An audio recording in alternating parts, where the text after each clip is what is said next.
Halo guys, buat semua sahabat-sahabat Om BZ dimanapun kalian berada, selamat merayakan Hari Kemenangan 1442 Hijriah. Rayakan kemenangan ini dengan saling memaafkan dan segenap tim Om BZ, BZ Flower Horn, dan BZ Nutrition sekali lagi mengucapkan mohon maaf lahir dan batin. Oke, dan hari ini sesuai dengan postingan yang ada di IG Live, kita ada Q&A dan BZ akan memberikan giveaway. Ya, giveaway buat yang beruntung. Ya. Jadi yang beruntung nanti akan mendapatkan giveaway. Dan caranya simple, kan IG ini kan sedang live, nanti akan diposting di IG BZ_flowerhorn. Ketika sudah diposting, nanti kalian cukup komen apa aja bebas, kalian tag ke 5 orang ya, biasa di tag ke 5 orang. Yang belum follow biar bisa follow IG-nya. Dan komen apa aja yang kalian pengen komen, tentu saja komentar yang positif. Dan sudah ada beberapa pertanyaan yang masuk. Oke. OBZ menyapa sekali lagi teman-teman yang sudah bergabung di IG Live. Jangan kemana-mana, tetap stay tune karena kalian yang ada di IG Live ini akan diposting dan komentar. Kalian bisa mendapatkan giveaway. Oke guys, sebelum masuk ke Q&A malam hari ini, Om BZ mau kasih tahu pelet BZ ya.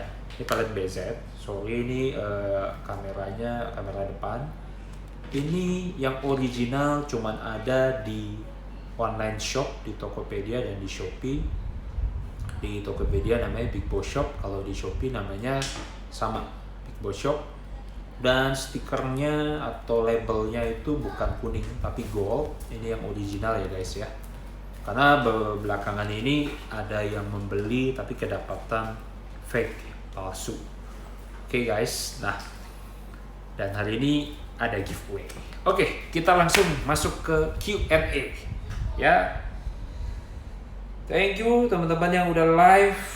Ada Madinah, ada Sana, ada Permata, Azirizal, ada Mei, Lenat, ada Rian, ada Randy, ada Tata, Jo, Papi Roja, Kevin, Bima, Bunda, dan masih banyak lagi ya. Tetap stay tune, jangan kemana-mana. Kita akan masuk ke Q&A yang sudah masuk ke admin BZ_flowerhorn. Yang pertama dari Gorby21. Thank you udah bertanya. Sebisa mungkin Om BZ akan jawab dengan pengalaman dan pengetahuan selama kurang lebih ya masih baru lah, masih kalau untuk progres, kalau untuk kontes ya baru jalan 2 tahun kurang ya, tapi kalau hobi udah cukup lama. Yang pertama pertanyaannya adalah dari Gorby, efek pemberian cacing tanah pada lohan apakah membuat mutiaranya tambah ngeblok? Nah guys, jadi cacing tanah ini kan pakan alami buat ikan lohan ya. Apakah bisa buat ikan lohan? Jawabannya bisa. Jadi tapi cacing tanah ini kan dicarinya nggak gampang, dia dicari di dalam tanah, itu agak susah guys. Nah cacing tanah itu nama latinnya adalah Lumbricus surbellus. Kenapa dikatakan bagus? Ini juga bisa dipakai selain ikan lohan, bisa ikan lele untuk pembesaran. Nah, kalau dikatakan untuk lohan bagusnya di mana sih? Ini adalah pakan alami, kandungan proteinnya cukup tinggi. Berapa persen kira-kira? 60 sampai 72%. Nah, ini berdasarkan riset yang Om BZ baca yang beredar di Google. Selain menggunakan cacing tanah, teman-teman bisa juga pakai cacing darah atau bloodworm. yang tersedia di toko-toko akuarium atau toko ikan kesayangan kalian. Jadi sangat mudah mendapatkannya dan ekonomis harganya, dan proteinnya cukup baik untuk ikan kalian. Untuk penebalan bodi sangat bermanfaat. Ya, terus pertanyaan yang ini yang berikutnya, apakah membuat mutiara tambang ngeblok? Enggak guys, jadi cacing tanah ini kan kandungannya protein ya. Biasanya yang diperlukan ikan lohan untuk membuat mutiaranya shining, mengkilat, atau pertumbuhan mutiaranya lebih baik lagi, nah itu tergantung dari progres ikan untuk pertumbuhan ikannya juga. Ikan cencu biasanya mutiaranya pertumbuhannya lebih cepat. Kampa biasanya terkadang bisa lebih lambat, tapi semua tergantung dari genetik ikan. Nah, kalau untuk mutiara yang ngeblok atau mutiara yang kita kan maunya ikan lohan kita mutiara yang nggak ngeblok, renggang, agak rapet, tapi warna masuk di celahnya. Nah, jadi pertumbuhan mutiara ini lebih bergantung kepada tanning, sehingga air menjadi lumut ya, jadi alga. Nah, itu kan sumber gizi juga yang nabati, dan dari kandungan spirulina ini memacu juga untuk si ikan atau menggantikan alga tadi yang dihasilkan oleh tanning. Jadi tidak berhubungan dengan cacing tanah. Cacing tanah pasti berhubungannya adalah untuk pembentukan, pembesaran, penebalan bodi gitu ya, merangsang pertumbuhan jenong. Ya tentu saja ketika ikan lohannya lebih perform, warna juga pasti akan naik. Jadi mutiara lebih kepada pengaruhnya ke proses tanning dan pakan yang mengandung spirulina.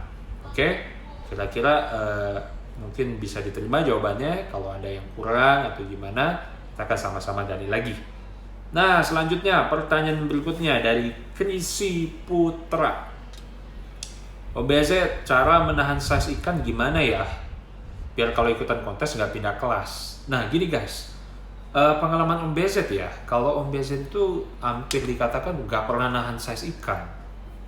Jadi kalau kita mau turunin ikan, kalau kita mau kontesin ikan, pertama kita harus tahu dulu knowledge-nya nih, pengetahuannya. Ikan apa yang kira-kira kalau dikonteskan bisa bersaing? Ya pasti saja ikan yang punya poin bagus. Nah, waktu Om Bezet pertama kali mau kontes, yang Om Bezet lakukan adalah banyak datang ke arena kontes. Bukan ikutan kontes, tapi belajar ikan kontes seperti apa. Hari pertama kan biasa masih fish in, nanti di hari kedua itu ikan udah pada ngumpul. Nah, ketika kita ada kesempatan untuk melihat ikan-ikan yang dikonteskan, kita bisa lihat tuh bervariasi. Nanti baru datang lagi, atau teman-teman boleh datang pada saat sudah penjurian. Nanti keluar poin-poinnya. Poinnya itu kan banyak ya, bukan cuma satu poin.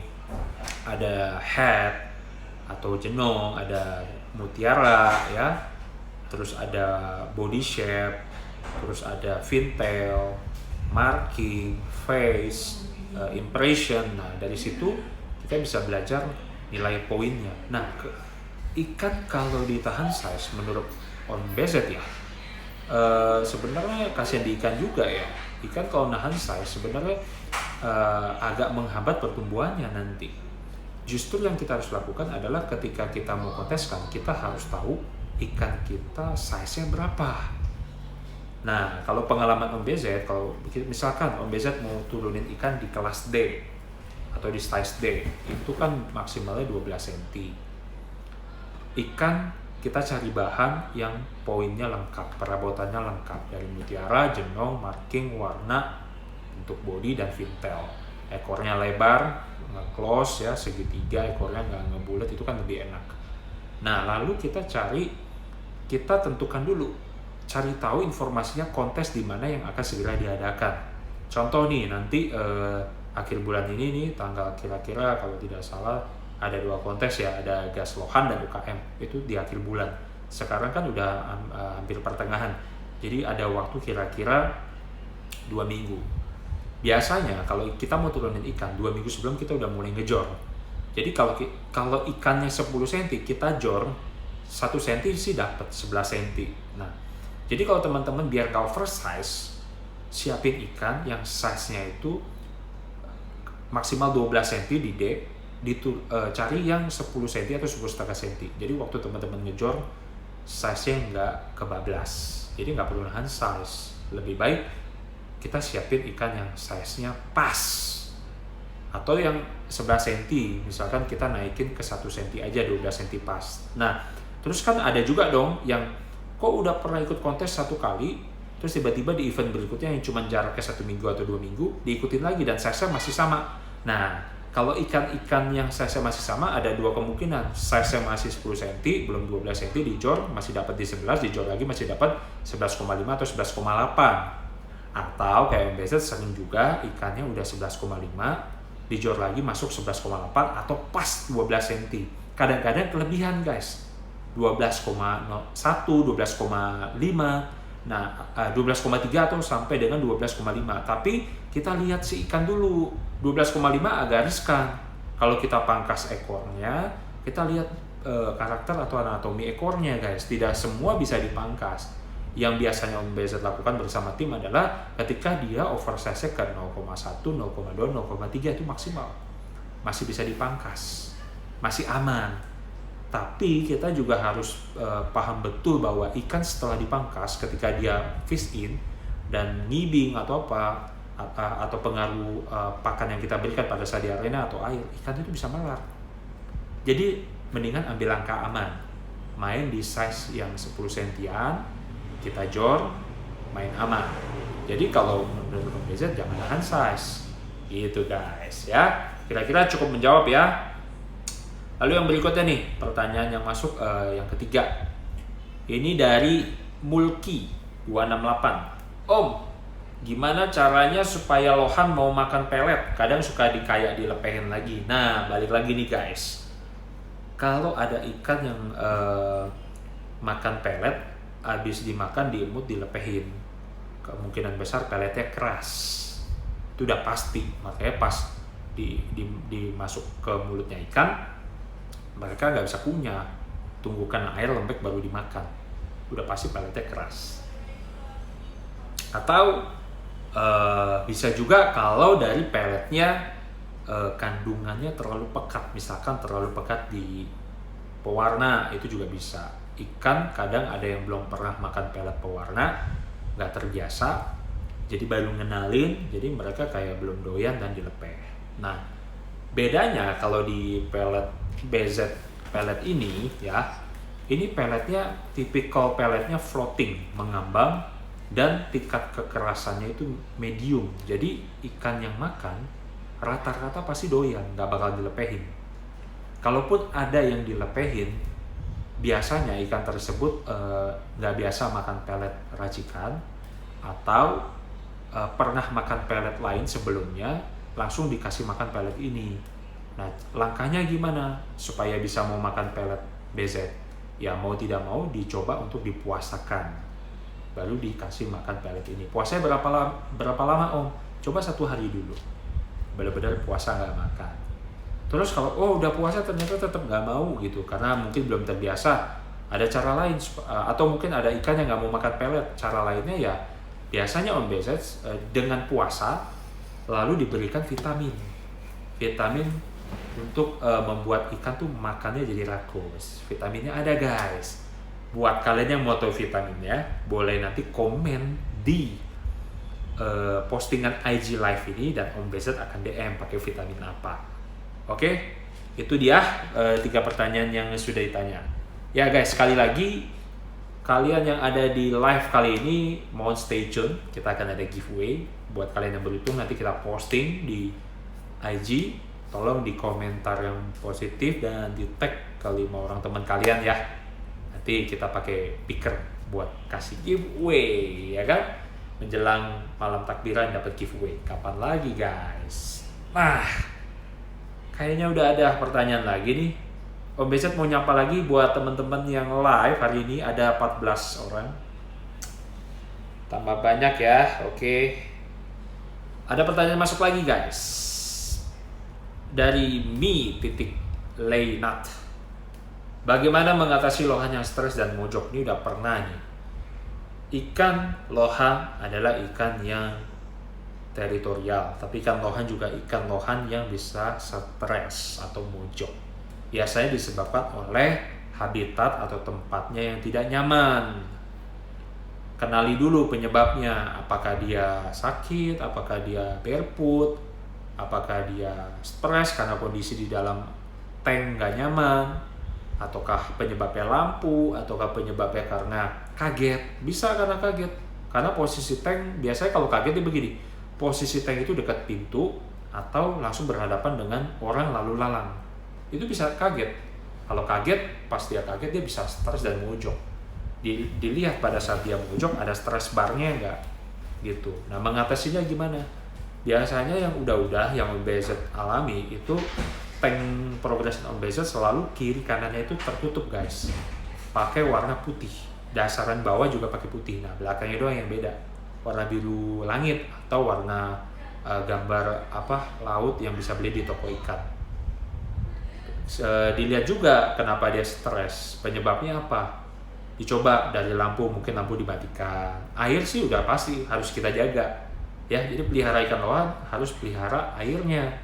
Airnya kalau pakai air pump atau air tanah, kalau bisa disaring nano filter 3 tahap, yaitu kapas atau media yang berapa mikron itu, terus karbon aktif sama pasir silikat kalau tidak salah isinya itu, dan dimasukin ke tank, dikasih garam ikan, dan tetesin aja obat biru atau metalin blue. Kita menjaga supaya kita takutnya ada parasit ya.